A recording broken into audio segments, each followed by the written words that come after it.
quite a while, especially in the come up to the World Cup, and especially in the come up to this, or to what was the Euros as well, especially I should say. Now it's going to be on France. Let's speak about France for a bit. Now, to say that they're currently in a tumultuous situation is an understatement. It's an understatement. They've won one of their past 6 games. They've won one of their past 6 games. That was a 2-0 win over Austria, and they've lost against Denmark, Croatia, and then Denmark once again. It's a weird build up to a World Cup for France. Now we all know that their exploits in the last World Cup. They won it. I wouldn't say comfortably. I would say they won it in the manner in which they needed to win it, and of course the Euros. We all know what happened there around 16 exit against Switzerland after a pretty disappointing group stage where I think they won one and then drew the other two, I'm pretty sure. Now this French side is bizarre to me. Now those who know me, those who've had conversations about this team with me in the past know that I don't rate them at all. Know that, and I've spoken about this on the podcast before when the World Cup draw actually came out, said they were going to fail, and I still am of that belief. Now, with France, I said in the come up to the Euros, and I think this my thought process behind it has to go back to what I was thinking about before the Euros. Now, I was sitting down doing my predictor.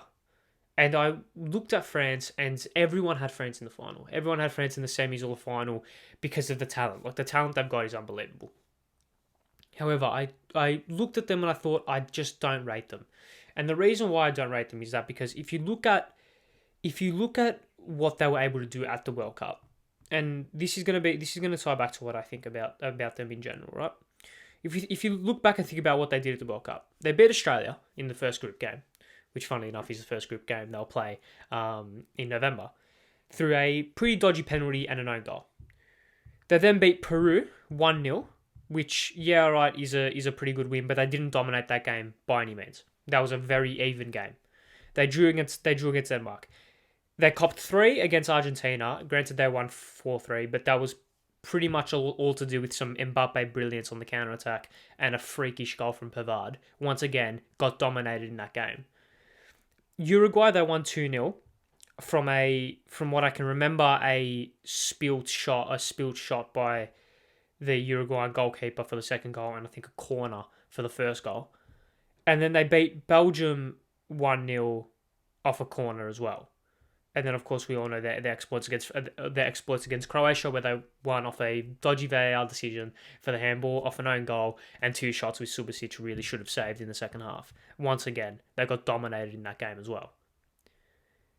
Though that thought process and looking back at that tournament made me think there's a very clear and very easy way to beat France, and that is to not overexpose yourself. And we saw that, and I predicted Hungary would get a result against France because Hungary played a way of football where they were compact, they were solid, and they looked to frustrate France.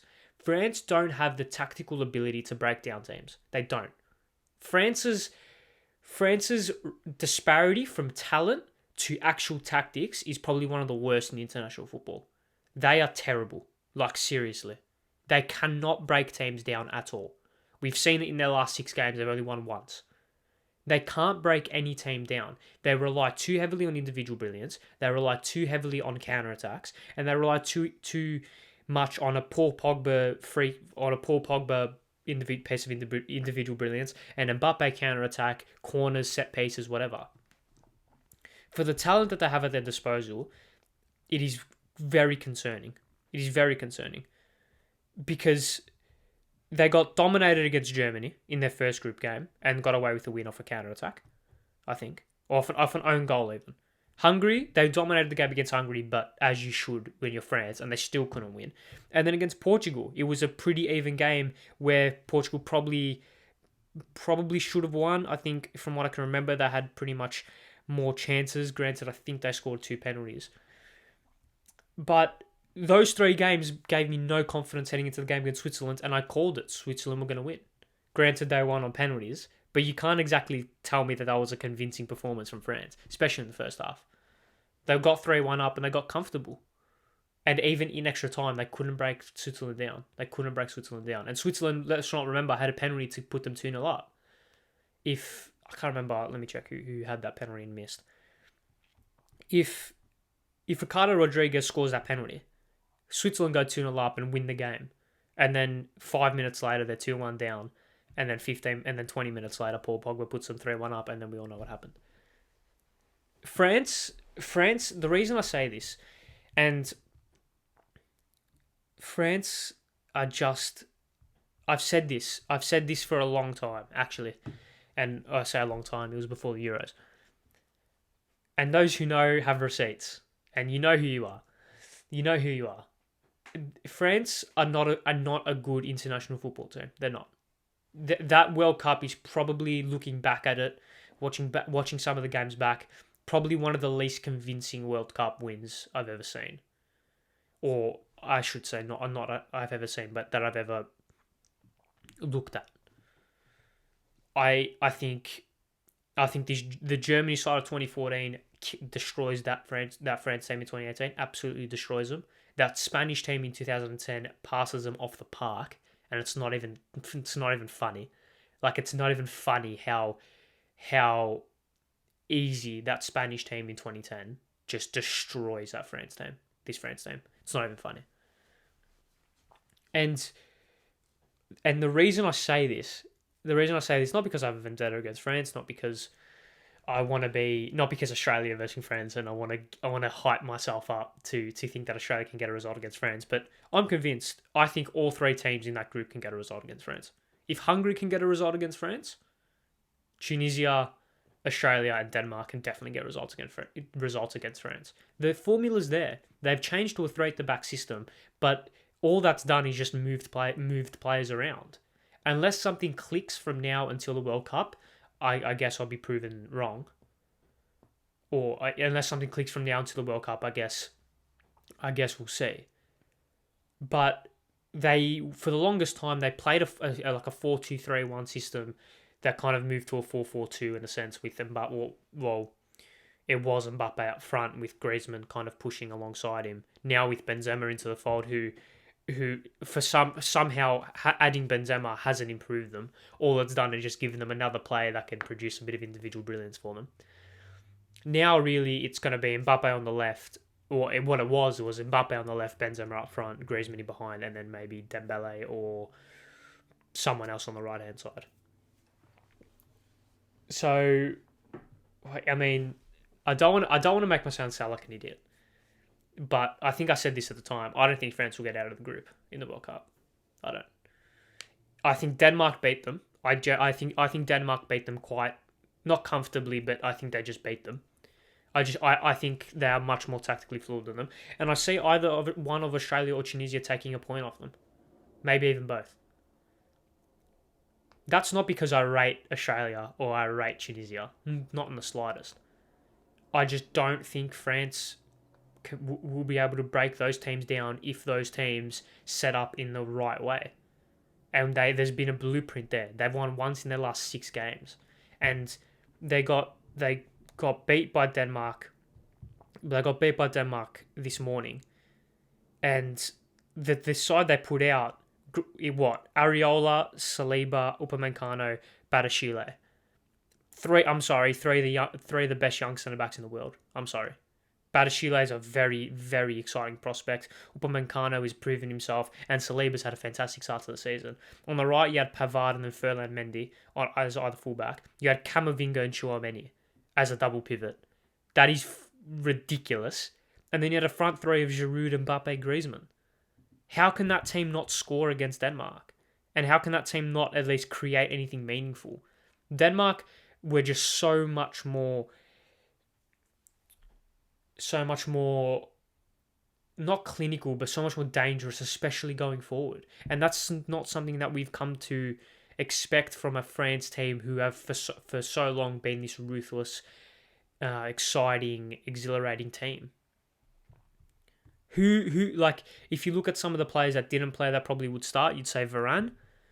I'd say maybe Varane over Batashile, and then maybe Lloris in goal over Areola. But apart from that, that's pretty much full strength team, and maybe Benzema up front instead of Giroud.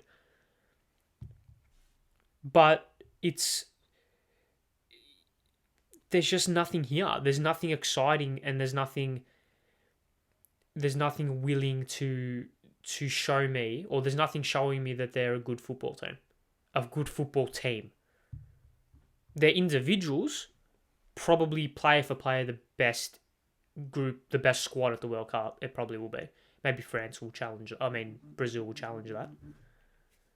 But like I said, player for player, they're unreal. It's just that there's nothing that is showing me. Didier Deschamps is not showing me a way of playing football that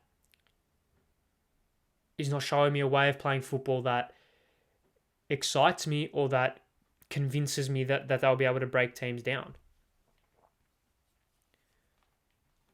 Unless they go back to the 4 at the back system, I doubt it. I think he's pretty staunch on that 3 at the back system. It's going to be interesting. It's going to be interesting to see.